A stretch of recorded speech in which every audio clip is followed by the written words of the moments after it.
Bravo. Donc, Patrick, hein, oui, le dernier exposé. oui bah, on va inviter Gilles, je crois qu'un de vos collègues, hein, qui va nous parler. Membre de l'Académie, très Voilà, régulièrement présent aux oui, séances. On le remercie. qui pose la question à laquelle il va peut-être répondre. C'est du taux idéal de césarienne, finalement. Hein. Je ne sais pas si j'y répondrai. Madame la Présidente, Monsieur le Vice-président, Madame la Secrétaire perpétuelle, mon cher Patrick, euh, il y a quelques années, Philippe Marr m'a fait rejoindre l'Académie dans une séance qui était consacrée à la chirurgie essentielle. Et c'était essentiellement la césarienne, qui était et qui reste l'intervention la plus pratiquée dans le monde. Aujourd'hui, elle concerne une naissance sur 5 et son taux a triplé depuis 20 ans. Sa technique, qu'on n'a pas pu voir, a considérablement évolué depuis 30 ans sous le bénéfice des anesthésies locaux-régionales et peut-être aussi sous la pression des femmes qui souhaitaient des cicatrices suspubiennes invisibles dans le maillot. Autrefois, et j'ai malheureusement connu ce temps-là, mais je ne suis pas tout jeune, d'humbles accoucheurs sollicitaient les chirurgiens qui, à l'époque, pour faire une césarienne, étaient les sauveurs ultimes. Ce n'est plus tout à fait le cas, même si on n'en est pas encore, docteur Benamou, professeur Benamou, à la césarienne 4.0 ou par célioscopie robot. Mais enfin, incontestablement. Pardon? Oui, mais il a bien des choses encore à m'apprendre, Claude. Mais c'est plus le cas aujourd'hui. Incontestablement, et on l'a vu, les chirurgiens, les gynécologues et les obstétriciens sont devenus des chirurgiens. Mais dans le monde, il y a quand même un grand paradoxe qui sépare des pays où la césarienne est très développée, de façon extensive, et des pays, au contraire, où elle est trop peu pratiquée. Il y a 4 ou 5 semaines, ici même, le professeur Rachid Sari nous avait parlé d'un taux inférieur à 5% au Mali. C'était traditionnellement dans l'intérêt de la mère, les films en noir et blanc, la mère ou l'enfant. Maintenant, c'est l'intérêt de l'enfant qui prime. Et c'est peut-être une explication à l'inflation des césariennes, mais même de ce point de vue, le bénéfice-risque n'est pas évident. Alors, définir un taux de césarienne, je vais essayer d'aller vite, je vous promets. L'OMS s'y est attardée en ayant dit, sans aucune preuve scientifique, qu'un taux supérieur à 10-15% n'était pas recommandable, c'était à peu près il y a 10 ans. Elle est revenue là-dessus, considérant qu'effectivement, le taux de césarienne important était à considérer pour les femmes nullipares de moins de 35 ans qui ont une grossesse unique sans pathologie en présentation du sommet de tête à terme. Et dans ce type de maternité très équipée pour recevoir des enfants à risque, nous avons en France 19,4% de césariennes. Les modifications entre 2004 et 2010 sont intéressantes à considérer dans les pays européens, où vous voyez que l'Italie a la palme du taux de césarienne avec à peu près 38% de césariennes. J'attire votre attention sur le taux de la Pologne qui a nettement augmenté, le taux de la Slovaquie qui a nettement augmenté, mais aussi sur 2 pays remarquables qui ont diminué leur taux de césarienne, c'est-à-dire la Finlande et la Suède. Globalement, l'augmentation moyenne, c'est quand même considérable, de 25,2% par an. Est à considérer aussi le moment de la césarienne, car cette augmentation, vous voyez en bleu foncé, est essentiellement le fait des césariennes qui sont réalisées au cours de l'accouchement. En bleu clair, les césariennes avant l'accouchement. Et cette augmentation moyenne au cours de l'accouchement est de 13,8%. Sur cette planisphère mondiale qui vient de l'Organisation mondiale de la santé, certes, en 2014, on voit qu'il y a une disparité énorme entre tous les pays, avec des pays en bistre foncé, où le taux dépasse 30% de césariennes, États-Unis, Brésil, Chine, Australie, mais aussi Allemagne et Italie. En France, avec la Grande-Bretagne, nous sommes à un taux qu'on peut considérer comme raisonnable, mais c'est à discuter. Mais surtout, ce qui est à voir, c'est en bleu foncé, les taux dramatiques inférieurs à 5% dans l'Afrique, singulièrement dans l'Afrique subtropicale. Et nos collègues africains, dans leur CHU, qui sont parfois très brillants, se sont beaucoup penchés sur cette question, espérant arriver à 10% dans ce sous-continent. Ils ont, en 2014, identifié les problèmes que posait l'organisation de la césarienne en Afrique avec les fameux 3 retards.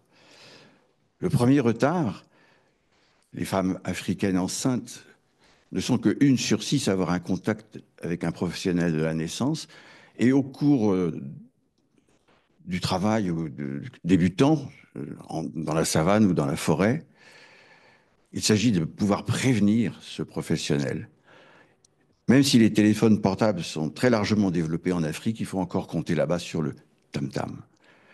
Retard au signalement. Deuxième retard, et là vous le voyez sur cette diapo, les transports en ambulance qui sont parfois considérablement longs entre le lieu de la naissance et le centre de référence. C'est des kilomètres et surtout des heures sur des femmes qui sont dans des situations absolument catastrophiques.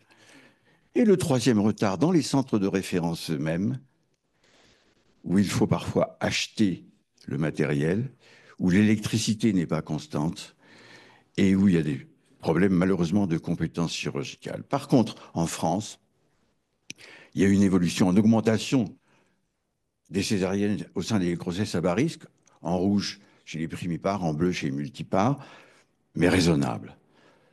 Aux USA, le taux de césarienne a augmenté de plus de 50% entre 2000 et 2010, passant de 23 à 32% entre 89 et 2007. Et cette maladie américaine, vous m'excuserez du terme, s'est propagée à d'autres pays. 50% au Vietnam, 57% au Brésil. En Algérie, où le taux était de 5% en 2002, il est passé en 2015 à 23-33%. Et l'OMS a consacré cette augmentation 96,7, 2014, 19,1. Au Vietnam, qui a eu une politique volontariste très forte sur la mortalité maternelle, ils sont arrivés à un taux rapidement, à un taux de 45 pour 100 000 naissances, ce qui est remarquable, mais au prix d'une inflation du nombre de césariennes. Et pour ceux qui sont allés dans ces pays-là, mon cher Georges, on peut se poser des questions sur le bien qu'on y a fait quand on sait qu'à l'hôpital Fusan Toyu de Saigon, où il y a 68 000 naissances par an, il y a 52% de césariennes. Est-ce une bonne coopération? Pourquoi faut-il baisser le taux de césarienne? Dans l'intérêt de la mère, se référer à la phrase de Didier Ritmuller à Grenoble, déjà? Non, c'est pas vous. Ne pas chercher à atteindre un taux spécifique, mais proposer une césarienne aux femmes qui en ont besoin. Bon, facile à dire, et il faut essayer de le faire. Bien sûr, dans l'intérêt de l'enfant, on l'a dit. Le même Ritmuller évoque les complications de la césarienne, une mortalité maternelle augmentée de 3, un risque relatif de 3,5, du fait d'hémorragie, de plaies intestinales, de plaies urinaires péropératoires, d'infections urinaires, d'endométrite, de pelvipéritonite, d'abcès de parois post-opératoires, d'hémorragie post-opératoire, de phlébite. Le risque de mort maternelle est clairement plus élevé en cas de césarienne. Je l'ai dit, multiplié par 3,5 pour l'ensemble des césariennes, mais j'attire votre attention sur les césariennes qui sont faites au cours du travail et dont on a vu qu'elles étaient en augmentation réelle. Il est multiplié par 4,28. Ces complications ne sont pas les seules. Il y a les complications tardives de la césarienne, les ismocèles, qui sont des hernies de la muqueuse endocervicale ou endométriale à l'intérieur de la cicatrice utérine, pourvoyeuse de grossesse extra-utérine dans la cicatrice de césarienne elle-même, ce qui est très difficile à diagnostiquer et même à traiter, mais aussi classiquement dans la trompe. Et puis, les placentas bas insérées, dont a parlé Vassili Katsaris, je ne vais pas oser contredire et ce qu'il nous a très brillamment dit. Tu m'excuseras, Vassili, hein, mais je répète que le risque est pour les placentas antérieures, le risque est de 25% de placenta accreta. Je dis vrai ou pas? Ouais. Après une seule césarienne, 50% après deux césariennes, 75% après trois. Ce qui fait que le danger survient à la grossesse qui suit une première césarienne et il augmente encore après chaque césarienne. Les complications de l'accouchement par césarienne, j'insiste pas, la mort de l'enfant, la rupture utérine, l'hémorragie, la mort de la mère, les fistules de tout type, l'infection et la stérilité. La morbidité des naissances par césarienne est plus élevée que par voie vaginale, toutes les statistiques le prouvent.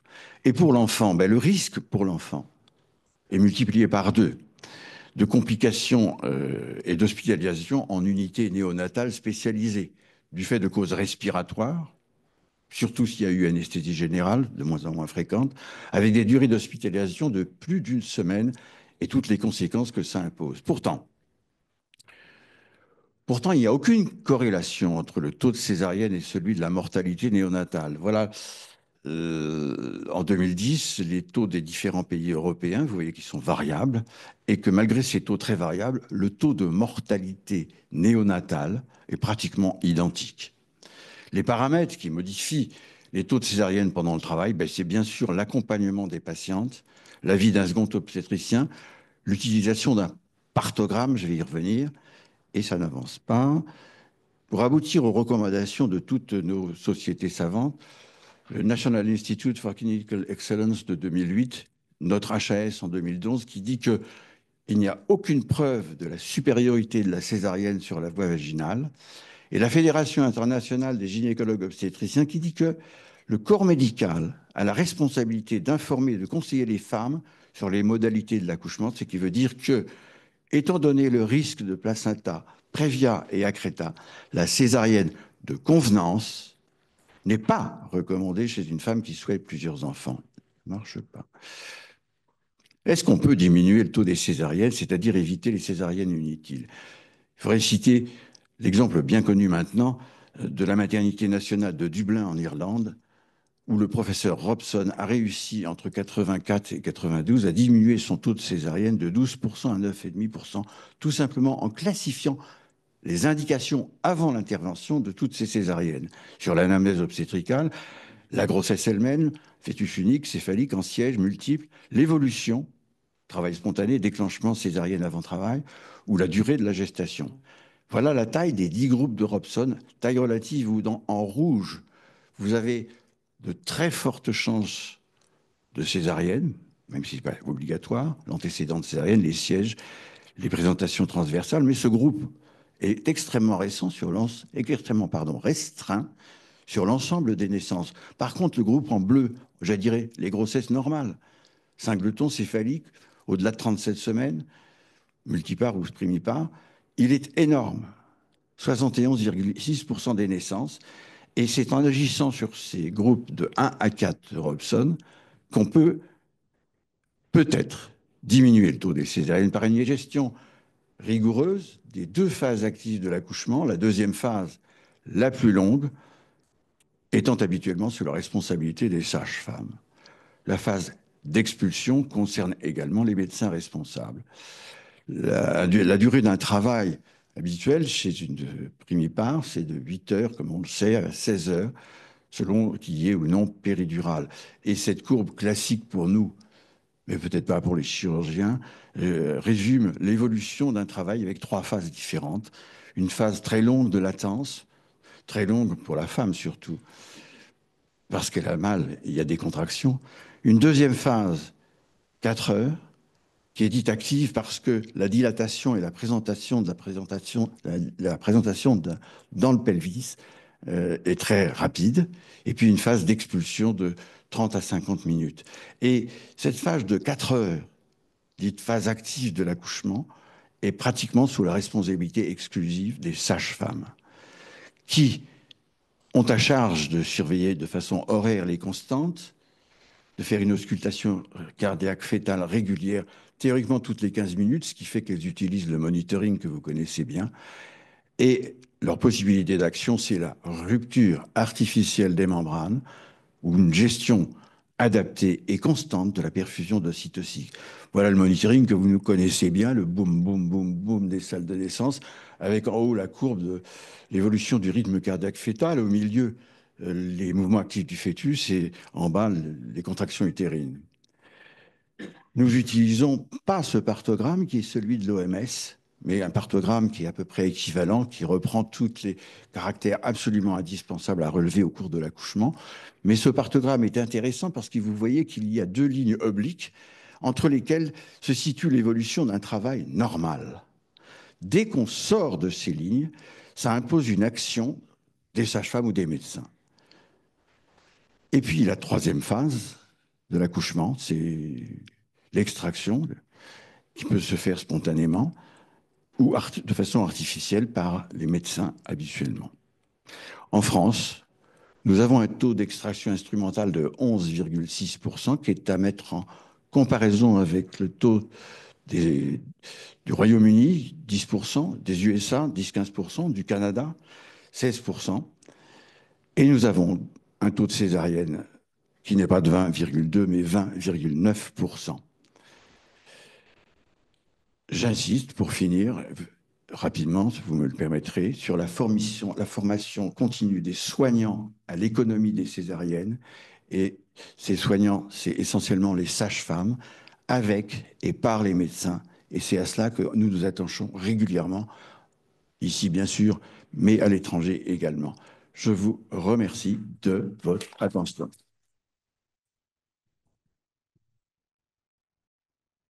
Merci pour ces remarquables rappels. Moi, ça m'a fait du bien de revoir les chiffres. J'ai juste deux petites questions. Comment on explique ces taux de césarienne extrêmement élevés au Vietnam? Ah, qu'est-ce que tu dirais, Georges? Il y a un micro. Comme on a été au Vietnam ensemble, il y a beaucoup de Noirs américains qui ont été enfants avec des vietnamiennes à l'époque, lors de la guerre. Et donc, ça fait des bébés macrosomes sur des tout petits bassins. C'est une des explications possibles. Oui, il y en a beaucoup. Alors, effectivement, premièrement, nos amis vietnamiens sont, je dirais, très habiles chirurgicalement. Ils adorent la chirurgie, ils adorent la célioscopie, mais vous savez, ils mangent avec des baguettes et on en est encore incapable, malgré de longs séjours et de nombreux séjours. Ce qui veut dire qu'ils ont facilement, très bien, trop facilement. Et ils ont tendance à en abuser. De sorte que malheureusement, au Vietnam, on a vu cette situation. On a vu cette situation où les femmes accouchent toutes seules, sans aucune aide, et dans le silence, où elles sont césarisées. Voilà. Et ma deuxième question, on change un peu actuellement la place des sages-femmes, elles deviennent universitaires. Est-ce que vous pensez les uns et les autres, ça va modifier ces chiffres, modifier nos comportements obstétricaux? Mais je vais vous donner, Madame la Présidente, mon opinion personnelle, mais bon, elle ne vaut que ce qu'elle vaut. Moi, je suis plutôt satisfait des compétences nouvelles qu'ont acquises les sages-femmes, mais elles ont un inconvénient. C'est que de plus en plus souvent, les jeunes sages-femmes qui sortent alors on appelait ça des écoles, maintenant c'est des instituts universitaires, qui sortent des instituts universitaires, ne viennent pas dans les salles de travail, où c'est pourtant leur mission première. Maintenant, elles souhaitent faire de l'échographie, elles la font très bien d'ailleurs, de l'échographie en ville, de la rééducation du périnée en ville, de la contraception, elles le font pas mal. Mais il y a une désertification des salles de travail dans notre propre pays et qui est largement préjudiciable. J'ai eu la chance d'exercer un peu avant, où j'avais des sages-femmes très compétentes, autonomes, mais c'est fini, hélas. Hubert Jeunet. Oui, on voit bien que la situation est contrastée entre différents pays. Alors, tu nous as montré les chiffres de l'Afrique, Oui. où il y a un taux de césarienne qui est très, très faible et qui rappelle un peu ce que Rachid Sani nous disait, qu'il n'y avait pas assez de chirurgiens et donc il formait des médecins généralistes ou des infirmiers pour pouvoir faire les actes de chirurgie vraiment indispensables pour sauver des vies. Dont la césarienne. Alors, Dans la césarienne. Et alors, la question, c'est qu'en fait, on dirait, bah oui, faudrait faire ça, mais en fait, en Afrique, il y a beaucoup de grossesses multiples. Donc, oui, c'est bien pour la première, mais c'est moins bien pour les suivantes. Qu'est-ce que vous en pensez? j'en pense que tu as parfaitement raison. Alors, c'est une réponse du berger à la bergère. Néanmoins, c'est vrai que les femmes africaines, Henri Jean-Philippe ne dira pas le contraire, font en moyenne 5 ou 6 grossesses quand nos Européennes en font péniblement 2. Et, et la césarienne chez elles, c'est un vrai problème, pour les raisons qu'on a dites, de compétences, de temps de transport et, Et d'abord. et de nombre. Parce que ces nombreuses femmes africaines qui ont eu des césariennes ont 1, 2 ou 3, parfois 4 cicatrices de césarienne, avec le risque de placenta accreta. Et le risque ultérieur de difficultés de transport de l'endroit où elles sont censées accoucher jusqu'au centre de référence. On continue de donner la parole au couple accoucheur pédiatre. À Philippe Montupet. Merci, merci, Monsieur le Président, Madame la Présidente. Oui, d'ailleurs, accoucheur et pédiatre, on est dans le même bain, si on peut dire, au niveau de la pénalisation, de la judiciarisation, des complications de certains de nos actes. Je passe sur les chirurgiens pédiatres qui ont jusqu'à 40 ans de poursuites possibles après la naissance et après leur geste. Mais pour ce qui est des obstétriciens, on ne peut pas occulter la majoration de plusieurs centaines de pourcents de leur tarif d'assurance et donc introduire la question qui est s'il y a un tel taux de césarienne, est-ce qu'il n'y a pas aussi un petit rapport avec le retrait devant le risque d'accident obstétrical du praticien? Certainement, je vous remercie de cette question, parce que vous savez qu'une de mes deuxièmes préoccupations, c'est justement l'incidence médico-légale de nos actes. Alors, en termes de sinistralité vis-à-vis des compagnies d'assurance, la sinistralité la plus importante en chirurgie, c'est les orthopédistes. Ensuite, ce sont les neurochirurgiens. Les obstétriciens viennent très tard derrière. Par contre, ce sont eux qui ont l'évaluation des préjudices la plus importante. Et elle dépasse parfois même les capacités financières des compagnies d'assurance. De plus, notre ami et collègue Bernard Kouchner, par la loi du 4 mars 2002, a modifié les conditions de prescription, qui étaient autrefois de 30 ans, qui ont été réduites à 10 ans, sauf malheureusement pour les pédiatres et pour les accoucheurs, car c'est 30 ans à partir de la naissance de l'enfant. Ce qui fait, pardon, c'est 10 ans, plus 18 ans à la majorité de l'enfant qui vient de naître. Donc ça ne change rien pour nous. J'avais une question à poser à la fois à Gilles et à Patrick, qui a organisé magnifiquement cette séance concernant finalement l'acculturation des femmes avec lesquelles qui sont enceintes et qui ont un projet par rapport à la césarienne ou non. Pourquoi l'accouchement par voie naturelle? Elles sont influencées par toutes sortes de réseaux, les réseaux sociaux, les influenceurs, etc., et qui sont parfois contradictoires. Et en même temps, vous avez dit tout à l'heure en conférence de presse que finalement, il n'y avait pas de règle, que ce qui se fait aux États-Unis, on peut difficilement dire qu'ils ont tort, que ce qui se fait en Chine, on ne peut pas contrarier. Donc, quel conseil finalement dans le dialogue qu'il y a obligatoirement avec cette femme, avec ces femmes, comment mener vers ce qui semble être un peu la philosophie souhaitable pour nous en tous les cas, et ce que j'ai entendu des différentes maternités qui sont venues aujourd'hui parler, c'est comment mener à bien finalement une espèce de conseil éclairé, sans vouloir forcément prendre la décision à la place de la femme qui est maîtresse de sa décision. Peut-être avec son mari d'ailleurs. Je passerai volontiers la parole à Patrick, mais pour te répondre, ma conviction pour avoir fréquenté ces femmes africaines dans leur pays, enfin moi je suis allé au Tchad, en République centrafricaine et un peu au Sénégal, c'est qu'elles ont des influences multiples, qui ne sont pas religieuses, mais qui sont culturelles. Culturel. Elles ont par contre une langue unique, c'est la nôtre. Ils parlent tous français. Mieux que. Ils parlent français entre eux et se comprennent mieux en français qu'ils ne se comprennent dans leur dialogue et dialectes respectifs. Mais le poids des traditions est tellement important que je ne sais pas quelle conclusion on peut en tirer, ni quel mode d'action on peut avoir de ce point de vue. Je ne sais pas si tu me fais bien comprendre. J'ai bien compris. En l'occurrence, la question, peut-être, Patrick, en complément de la réponse de Gilles, par rapport aux femmes françaises. Parce que là, les femmes africaines, c'est un peu un contexte culturel qui est Ouais. tel qu'on l'a entendu. Mais en France, il y a peut-être d'autres voies euh, peut-être plus rationnelles pour aborder le sujet du projet d'accouchement. Oui. Non, c'est-à-dire que c'est ce que je disais tout à l'heure, c'est que d'abord, on quitte une médecine paternaliste pour être dans une médecine délibérative.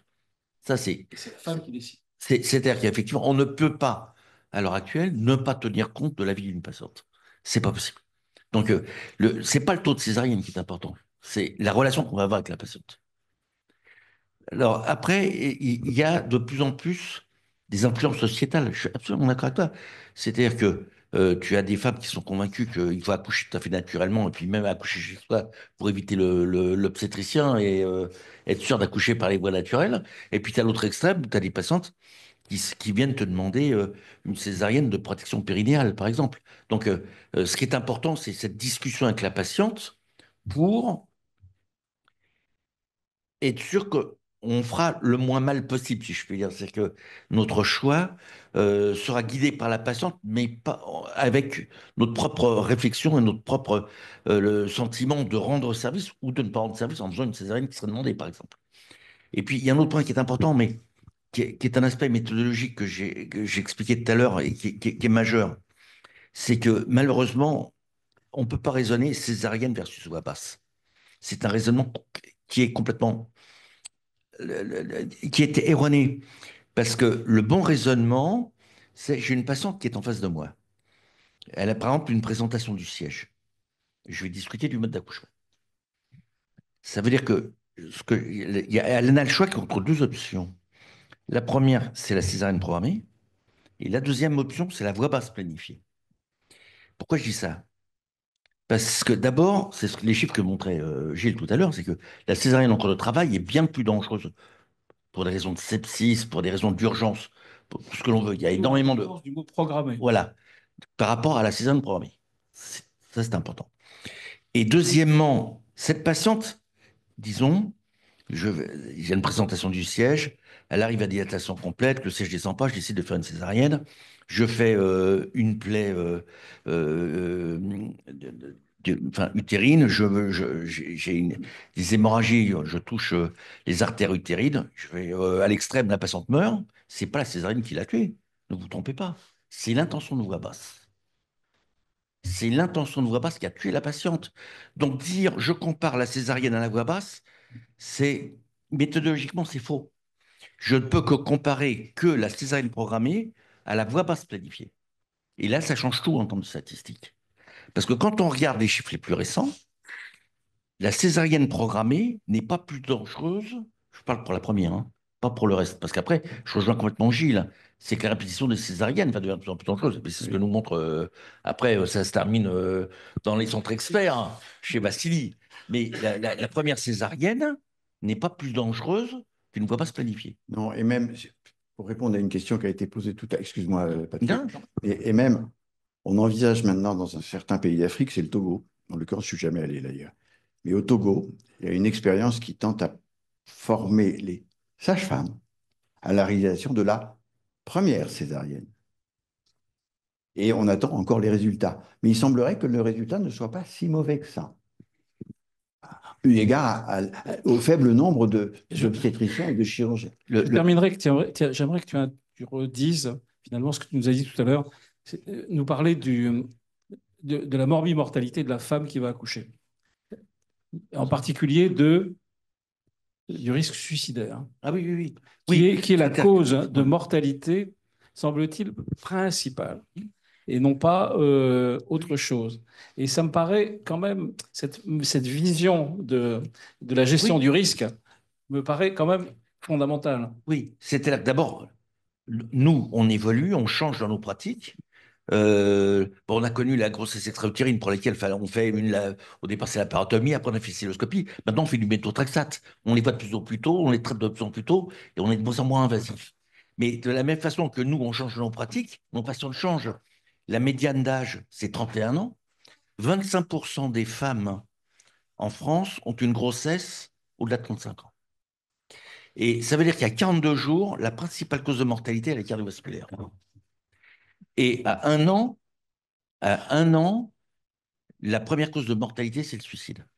Et alors, c'est très marrant parce qu'on retrouve les mêmes chiffres aux États-Unis, alors que c'est quand même une population qui est plus morbide que la nôtre, hein, parce qu'aux États-Unis, ils ont encore plus d'obésité, d'hypertension, etc.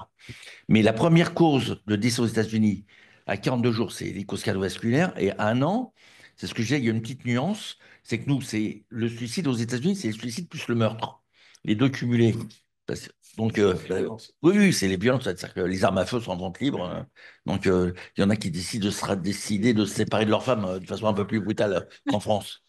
Voilà. Mais ceci dit, c'est ça qui est marrant, c'est qu'on voit dans des pays à haut revenu que finalement les causes restent les mêmes. Alors en France, comme aux États-Unis, on maîtrise de mieux en mieux l'hémorragie. En France, bah, grâce à Vassili, les femmes meurent beaucoup moins d'hémorragie. Non. Pardon? Il y a peut-être une dernière intervention avant Non, la juste une conclusion à notre question, parce président. que je trouve que c'est une information importante. Mais alors, donc, on meurt plus, on se suicide plus à 25 ans ou à 35 ans? Est-ce qu'on sait ça, après un accouchement? Ça, je ne sais pas les chiffres. C'est qu'en plus de ça, ce- Ils sont pas si nombreux quand même. non, c'est ça, c'est que heureusement, Heureusement, c'est ça. pas. Voilà. Non, mais Ça- Mais là où c'est très intéressant, c'est qu'en réalité, notre philosophie doit changer. C'est-à-dire que c'est le développement, c'est ce que je disais tout à l'heure, des patient reported outcome measures. C'est bien plus important de savoir comment une patiente vit les conséquences d'une intervention, d'un traitement, que le pourcentage de tels signes.